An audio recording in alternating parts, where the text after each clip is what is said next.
고린도전서 2장입니다. 다 함께 드라마 성경으로 묵상하겠습니다.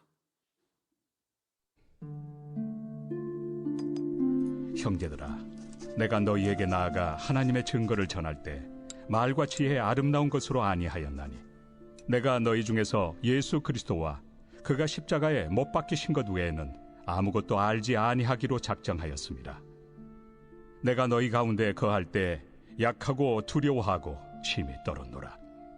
내 말과 내 전도함이 설득력 있는 지혜의 말로 하지 아니하고 다만 성령의 나타나심과 능력으로 하여 너희 믿음이 사람의 지혜에 있지 아니하고 다만 하나님의 능력에 있게 하려 하였노라. 그러나 우리가 온전한 자들 중에서는 지혜를 말하노니 이는 이 세상의 지혜가 아니요 또 이 세상에서 없어질 통치자들의 지혜도 아니요 오직 은밀한 가운데 있는 하나님의 지혜를 말하는 것으로서 곧 감춰졌던 것인데 하나님이 우리의 영광을 위하여 만세전에 미리 정하신 것이라. 이 지혜는 이 세대 통치자들이 한 사람도 알지 못하였나니 만일 알았더라면 영광의 주를 십자가에 못 박지 아니하였으리라. 기록된 바 하나님이 자기를 사랑하는 자들을 위하여 예비하신 모든 것은 눈으로 보지 못하고 귀로 듣지 못하고 사람의 마음으로 생각하지도 못하였다 함과 같으리라. 오직 하나님이 성령으로 이것을 우리에게 보이셨으니 성령은 모든 것 곧 하나님의 깊은 것까지도 통달하시느니라. 사람의 일을 사람의 속에 있는 영 외에 누가 알리요? 이와 같이 하나님의 일도 하나님의 영 외에는 아무도 알지 못하느니라. 우리가 세상의 영을 받지 아니하고 오직 하나님으로부터 온 영을 받았으니 이는 우리로 하여금 하나님께서 우리에게 은혜로 주신 것들을 알게 하려 하심이라. 우리가 이것을 말하거니와 사람의 지혜가 가르친 말로 아니하고 오직 성령께서 가르치신 것으로 하니 영적인 일은 영적인 것으로 분별하느니라. 육에 속한 사람은 하나님의 성령의 일들을 받지 아니하나니 이는 그것들이 그에게는 어리석게 보이며 또 그는 그것들을 알 수도 없나니 그러한 일은 영적으로 분별되기 때문이라. 신령한 자는 모든 것을 판단하나 자기는 아무에게도 판단을 받지 아니하느니라. 누가 주의 마음을 알아서 주를 가르치겠느냐? 그러나 우리가 그리스도의 마음을 가졌느니라. 아멘. 오늘도 하나님의 말씀을 통하여 우리 도전받고 결단하며 그 안에서 승리하시는 우리 성도님들 되시길 축원합니다. 오늘 말씀의 주제는 16절 마지막에 있는 우리는 그리스도의 마음을 가졌느니라에서 그리스도의 마음이라고 한번 정해 보았습니다. 사도 바울은 고린도 교회에서 일어난 이 파벌 분쟁과 여러 이유로 인해 분란이 일어났던 것을 매우 안타깝게 생각을 했을 겁니다. 왜냐하면 이 바울은 그동안 자신의 능력으로 사역을 했던 것이 아니었는데 오직 성령의 능력에 의존하여 사역을 이끌어갔는데 그런 문제가 생기니까 굉장히 마음이 아팠을 것 같습니다. 1절 보면 형제들아 내가 너희에게 나아가 하나님의 증거를 전할 때에 말과 지혜의 아름다운 것으로 아니하였나니 하나님의 말씀을 증거할 때 말과 지혜의 아름다운 것으로 아니하였다라고 말씀하고 있습니다. 왜 이렇게까지 말하고 있는 건가요? 2절이 1절을 보충해주고 있습니다. 내가 너희 중에서 예수 그리스도와 그가 십자가에 못 박히신 것 외에는 아무것도 알지 아니하기로 작정하였습니다. 아시다시피 바울은 굉장히 학문적으로 뛰어난 사람이었습니다. 충분히 말과 지혜의 아름다운 것으로 할 수 있는 사람이었다라는 거죠. 하지만 바울은 그렇게 하지 않았습니다. 고린도 교회를 향하여 말과 지혜의 아름다운 것으로 하지 않았다고 하는데 그 이유는 방금 읽은 2절 예수 그리스도와 그가 십자가에 못 박히신 것 외에는 아무것도 알지 아니하기로 작정을 하였기 때문입니다.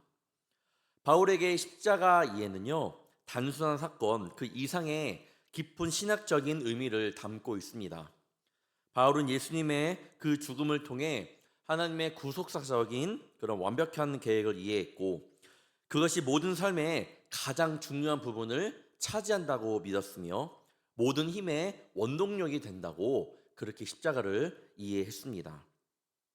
당연히 사도 바울도 늘 담대함만 있었던 건 아니겠죠. 3절을 보시면 내가 너희 가운데 거할 때에 약하고 두려워하고 심히 떨어노라라고 말씀하고 있습니다. 하지만 이때에도 이 모든 것 가운데에서 이기게 하시고 힘을 주실 수 있는 분은 오직 십자가 사건, 오직 예수 그리스도 하나님의 능력이었음을 바울은 놓지 않고 있습니다. 4절부터 5절입니다. 내 말과 내 전도함이 설득력 있는 지혜의 말로 하지 아니하고 다만 성령의 나타나심과 능력으로 하여 너희 믿음이 사람의 지혜에 있지 아니하고 다만 하나님의 능력에 있게 하려 하였노라. 사랑하는 우리 성도 여러분, 나의 믿음과 나의 능력과 나의 힘은 이 모든 것이 어디서부터 온다고 믿고 계신가요? 우리가 살아가면서 놓치는 것이 있는데 믿음과 삶에서의 오는 힘을 다르게 보고 있다라는 겁니다. 믿음과 지혜를 다르게 보고 믿음과 능력을 다르게 본다는 거예요. 아예 믿음, 실력, 믿음, 지혜, 믿음, 능력 따로따로 너무나 보고 있는 것이 우리의 마음입니다. 믿음과 삶이라는 찬양을 아시나요? 이런 가사로 시작됩니다.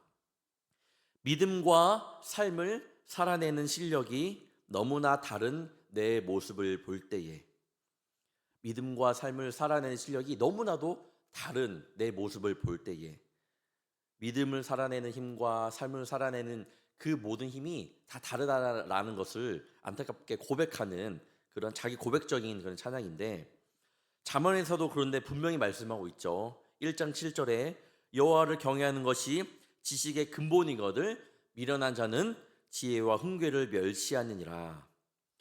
여호와를 경외하는 것이 모든 지식의 근본입니다. 나의 믿음과 나의 능력이 따로 떨어진 것이 아니라, 나의 믿음과 나의 힘이 따로 떨어진 것이 아니라, 나의 믿음과 삶이 따로 떨어진 것이 아니라 그거는 같이 가는 겁니다. 왜냐하면 그의 힘은 한 곳, 오직 예수 그리스도를 믿는 그 믿음 안에서부터 나오는 것이기 때문입니다. 하나님을 경외함으로부터 우리 믿음의 힘이 생기고 하나님을 경외함으로부터 삶을 살아가는 힘이 생기는 줄 믿습니다. 우리 하나님의 능력이 우리의 믿음을 이끌어갈 수 있는데, 그렇다면 왜 우리는 우리의 삶을 이끌어가지 못한다고 생각을 하시나요? 그런 모습은요, 신뢰 없는 모습이고 주님을 향한 무지한 모습이고 죄된 모습이기까지 합니다. 아이들도 늘 불안해서 학원에 가려고 하죠. 부모님도 불안해서 아이들을 학원에 보냅니다. 주일만 되면 그래서 아이들이 빠지는 경우가 많은데, 이 문제는 몇십 년이 지나도 해결되기는커녕 오히려 더 심해지는 모습을 보게 됩니다.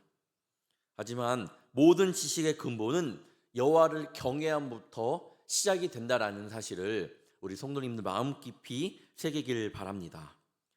사도 바울은 알았습니다.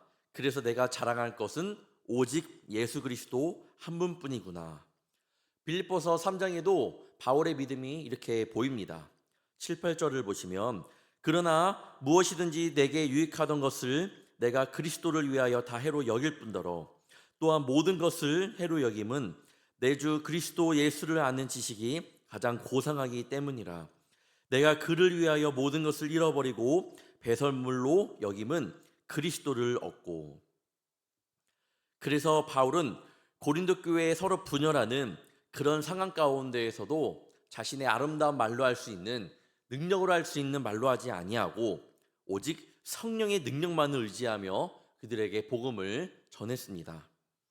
이 모든 것은 하나님의 지혜로 말미암아 가능합니다.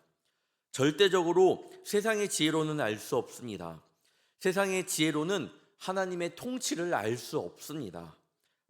오늘 말씀 8절을 보면 이 지혜는 이 세대의 통치자들이 한 사람도 알지 못하였나니 만일 알았더라면 영광의 주를 십자가에 못 박지 아니하였으리라. 예수님을 십자가에 못 박은 사건도 세상의 지혜가 하나님의 지혜와 어울리지 못할 뿐더러 따라가지 못함을 증명하는 사건입니다. 세상의 지혜와 하나님의 지혜는 분명히 다릅니다. 6절을 보면 세상의 지혜를 이렇게까지 말씀합니다. 그러나 우리가 온전한 자들 중에서는 지혜를 말하노니 이는 이 세상의 지혜가 아니요 또 이 세상에서 없어질 통치자들의 지혜도 아니요. 6절 후반절에 또 이 세상에서 없어질 통치자들의 지혜에서 없어질라는 이 본질적인 의미는 흔적도 없이 사라진다라는 뜻입니다. 세상의 지혜는 아무리 좋아 보여도 결국은 사라진다라는 말씀이겠죠. 저는 이 어르신 성도님들의 임종하시기 전에 마지막 유언 같은 이야기를 가족분들에게 이렇게 전해 들을 때가 있습니다. 모든 분들은 아니지만 가족들에게 이렇게 말씀하시면서 주님 곁으로 가시는 분들이 꽤 많이 계시다라는 거예요. 예수 잘 믿어. 인생의 마지막 순간에 이야기하는 것이 너희들 인생을 잘 살아야 돼. 건강을 잘 챙겨야 해. 라는 것이 아니라 예수 잘 믿어야 돼. 얼마나 전하고 싶은 것이 많이 있었을까요? 하지만 이 세상의 지혜는 사라지는 것이고 결국 우리가 하나님 앞에 드려야 할 것은 믿음밖에 없음을 분명히 보여주는 모습이라고 생각합니다. 그래서 세상의 지혜가 아니라 우리는 하나님의 지혜인 성령을 쫓아 살아가야 합니다. 왜냐하면 성령은 모든 것을 통달하게 하시기 때문입니다. 10절을 보면 오직 하나님이 성령으로 이것을 우리에게 보이셨으니 성령은 모든 것, 곧 하나님의 깊은 것까지도 통달하시느니라. 오직 성령의 능력을 통해서만 하나님의 지혜를 깨달을 수 있습니다. 우리에게는 너무나도 많은 한계가 있습니다. 한계가 많기 때문에 아이들은 그것들을 느끼고 그 한계를 조금씩 뛰어넘게 해주는 것 같은 과학에 대한 관심이 너무나도 많습니다. 그래서 아이들과 뭐 말만 하면 과학의 발전과 신학을 비교하면서 과학의 우수성만을 이야기합니다. 하지만 과학이 아무리 발전한다 하더라도 2000년 전 예수님께서 바다를 잠잠케 하고 죽은 자를 일으킨 사건보다 못합니다. 비교할 게 아니고 비교할 수도 없습니다. 최근에 다시 성경을 완독하고 다시 창세기부터 읽고 있는데 지금 이제 출애굽기를 읽고 있습니다. 다시 한번 읽으면서 느끼는 것은 바로왕 앞에서 출애굽시키는 모세의 그 모습은 과학을 뛰어넘는다라는 거예요. 비교조차도 할 수 없는 하나님의 위대하신 전지전능하심을 저는 보았습니다. 사실 높고 높은 하나님의 능력, 지혜를 우리가 어떻게 알 수 있을까요? 그래서 우리에게 성령을 주님께서 보내주신 줄 믿습니다. 성령님을 의지하며 나아갈 때에 그때 우리의 눈으로 하나님의 능력을, 우리의 말과 우리의 지혜와 우리의 능력을 가지고 나가는 것이 아니라 성령님의 능력으로, 성령님의 그런 함께 하심으로 말미암아 우리가 하나님의 지혜를 이 땅 가운데에서 많은 이들에게 보여줄 수 있는 겁니다. 12절입니다. 우리가 세상의 영을 받지 아니하고 오직 하나님으로부터 온 영을 받았으니 이는 우리로 하여금 하나님께서 우리에게 은혜로 주신 것들을 알게 하려 하심이라. 하나님으로부터 온 영, 성령 때문에 우리는 하나님께서 우리에게 주신 은혜를 알 수 있습니다. 만약에 은혜를 셀 수 있다면 그건 은혜가 아니겠죠. 은혜의 크기를 가늠한다면 그것도 은혜가 아닐 겁니다. 은혜는 그 자체로 은혜이며 감사한 것입니다. 오직 그것은 성령 때문에 알 수 있다라는 겁니다. 결국 성령 받은 우리가 어떻게 행하기를 주님께서 원하실까요? 빌립보서 2장 13절에 보시면 너희 안에서 행하시는 이는 하나님이시니 자기의 기쁘신 뜻을 위하여 너희에게 소원을 두고 행하게 하시다니 라고 말씀하고 있습니다. 그런 일 아마 경험해 본 적이 있으실 겁니다. 나는 아니라고 하는데 자꾸만 마음에 감동을 주셔서 하게 된 일들이 있습니다. 이런 일들은요 100% 선한 일입니다. 분명한 것은 이 마음은 성령께서 우리의 삶 속에서 하나님의 일을 하고 싶은 마음을 일으키신 겁니다. 순종하고 마냐는 우리 여러분에게, 성도님들에게 있겠죠. 하지만 순종할 때에 주님께서 분명히 기쁘게 받아주실 겁니다. 사실 순종이라 하면 저는 이렇게 생각합니다. 네, 주님 순종하겠습니다 라는 것이 아니라 그런 말보다 주님이 기뻐하실 일을 주님을 사랑하는 마음으로 제가 하겠습니다 라는 그런 고백입니다. 그래서 우리가 순종할 때에는 그 일이 하나님을 기쁘시게 한다라는 그런 사실을 반드시 믿고 기쁨으로 감당해야 될 줄 믿습니다. 순종하겠다고 해서 그 가운데 분란이 일어나거나 시큰둥하거나 내 모습 가운데에서 그것을 하찮게 여기거나 때로는 내 의의가 드러난다면 그것은 중심을 보시는 하나님의 마음을 무너뜨리는 모습이라는 겁니다. 당연히 우리가 순종함으로 나아갈 때에 때로는 주위에서 그런 말들이 들립니다. 그런 걸 뭐라 해? 이거 하려고 이 쉬는 날 교회 나가? 너도 대단하다. 바쁘다는 애가 교회 일을 할 시간이 있나 보네. 이외에 여러 가지 일을 들을 때가 있습니다. 흔들리지 말아야 됩니다. 이 말을 듣고 꼭 교회 오면 하나님을 향해 기쁨으로 감당하려고 했던 그 순종의 기쁨이 나의 의의가 될 수 있기 때문입니다. 내가 시간도 없는데 여기 왔네? 또 여러 가지 생각으로 하나님을 기쁘시게 하려고 했던 순종이 내가 하고 내가 드러나는 나의 의로 바뀔 때가 있습니다. 14절에 보면 육에 속한 사람은 하나님의 성령의 일들을 받지 아니하나니 이는 그것들이 그에게는 어리석게 보임이요 또 그는 그것들을 알 수도 없나니 그런 일은 영적으로 분별되기 때문이라고 말씀하고 있습니다. 우리는 육에 속한 사람이 아니고 영에 속한 사람이기 때문에 그런 사람이기 때문에 우리는 하나님의 일을 더욱더 귀히 여기고 그 가운데 기쁨으로 감당할 수 있게 해달라고 주님께 늘 기도하며 나아가야 됩니다. 그럴 때 신앙의 열정이 다시 그런 신앙의 열정의 불길이 다시 솟아 나올 줄 믿습니다. 청년들과 회의하다 보면 그 안에서 애로사항들이 너무나도 많습니다. 그건 어느 집단이나 공동체에서 비일비재한 일입니다. 예전에 임원 리더들과 회의를 마치고 이야기를 하고 있는데 청년들이 많이 봉사를 하고 있거든요. 그러다 보니까 봉사의 힘듦, 때로는 행사가 좀 많을 때 지쳐서 힘들다라는 말들, 또 임원과 리더로서의 감당할 때 그 무게에 대해서 이야기를 할 때가 있습니다. 당연히 저는 그런 마음들이 충분히 이해가 됩니다. 그래서 충분히 공감을 하면서 어떻게 하면 좀 더 기쁜 마음으로 주의를 감당할 수 있게끔 말을 해줄까 기도하면서 그 이야기를 들으면서 있었는데 왜 계속 그런 이야기를 들으니까 좀 안타깝기도 하죠. 왜 기쁨이 없을까? 당연히 기쁨이 없는 건 아니지만 왜 자꾸만 지칠까?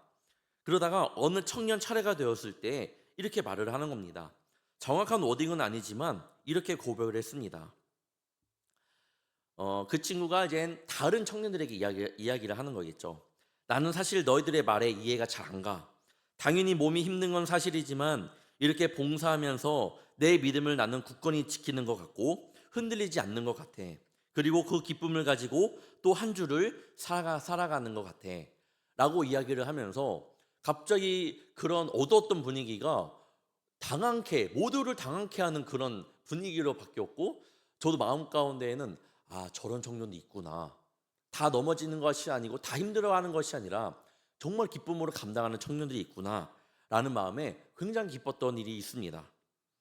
딱 봐도 다르지 않나요? 딱 봐도 다릅니다. 하나님께서는 어떤 모습을 더 기쁘게 받아주실까요? 지금 생각해도 그 청년만 생각해도 흐뭇해집니다. 다이아몬드 같은 청년이에요. 하나님께서 바라보실 때 어떠실까? 우리가 잊지 말아야 될 것은요, 바로 오늘 주제처럼 결국 그리스도의 마음입니다. 16절입니다. 누가 주의 마음을 알아서 주를 가르치겠느냐? 그러나 우리가 그리스도의 마음을 가졌느니라. 사랑하는 성도 여러분, 그리스도의 마음을 가지시는 저와 여러분이 되기를 바랍니다. 세상의 능력, 세상이 주는 그런 마음들 말고 세상의 지혜가 아닌 하나님의 지혜, 그리고 우리 그리스도의 마음을 갖고 우리 성령님과 동행하는 우리 성도님들 되시길 바랍니다. 그래서 조금 잊어버렸던 나의 믿음을, 조금이라도 무너졌던 나의 신앙의 모습을 다시 돌아보며 오늘 하루 그 주님이 주시는 따뜻한 가운데 예수 그리스도의 마음을 깊이 느끼며 성령님을 의지하며 그 믿음이, 그 신앙의 모습이 회복되어져 가는 저와 여러분이 되기를 주님의 이름으로 간절히 축원합니다. 기도하겠습니다. 사랑의 주님, 오늘 이 시간 성령께서 우리의 마음을 만져주시어 세상 가운데 없어질 지혜를 가지고 자랑하며 나의 기쁨을 채웠는지 돌아보게 하여 주시옵소서. 이 시간 이 모든 것 다 내려놓고 오직 하나님의 지혜만을 구하며 살아가는 복되고 귀한 주의 자녀들 되게 하여 주옵소서. 무엇보다 그리스도의 마음을 품은 자로 성령께서 주시는 마음에 순종하게 하는 복된 주의 자녀가 되기를 원합니다. 단지 순종함으로 나아가는 것이 아닌 그 순종함이 하나님을 기쁘시게 하는 일임을 분명히 알고 어떠한 일이든 성령께서 주시는 마음에 아멘하며 나아가는 주의 성도들 되게 하여 주옵소서. 바울처럼 오직 예수 그리스도만 자랑하는 자녀들이 되기를 원합니다. 오직 십자가의 은혜만 붙잡고 살아가는 자녀가 되기를 원합니다. 주님께서 함께하여 주시며 세상의 허튼 것 가운데 우리의 마음을 두지 아니하고 오직 주의 말씀을 내 마음에 두며 살아가는 불꽃교회 모든 성도들 되게 하여 주시옵소서. 이 시간 성교헌금과 오병이어 약정헌금 감사 예물로 주님 앞에 우리의 마음을 고백하며 나아갑니다. 주님께서 이 시간 이 예물보다 그 마음을 보신 줄 믿습니다. 그 가운데 정성스럽게 한 글자 한 글자 써 내려갔던 그들의 믿음의 고백을, 그들의 또한 마음을, 또 기도 제목을 보신 줄 믿습니다. 주님, 주님의 것으로 채워주시며 그 가운데 기쁨이 차고 넘쳐 이전보다 더욱더 주님을 사랑하며 늘 마음 가운데 세상이 주는 평안함이 아닌 주님이 주시는 평안함이 넘치게 하여 주시옵소서. 그 삶과 그 가정 가운데 그리스도의 마음으로 채워주사 세상의 복과 하나님께서 주신 복을 잘 구별하여 주님 앞에 나아가는 복되고 귀한 믿음의 자녀, 믿음의 가정 되게 하여 주시옵소서. 오늘도 영원한 말씀 가운데 순종하며 나아갑니다. 하나님의 지혜로, 하나님의 마음으로 살아가는 귀한 하루 되게 하옵시며 무엇보다 내 것을 자랑하는 것이 아닌 십자가만을 자랑하여 세상 사람들과 구별되는 거룩한 크리스천의 삶을 살아가게 하여 주시옵소서.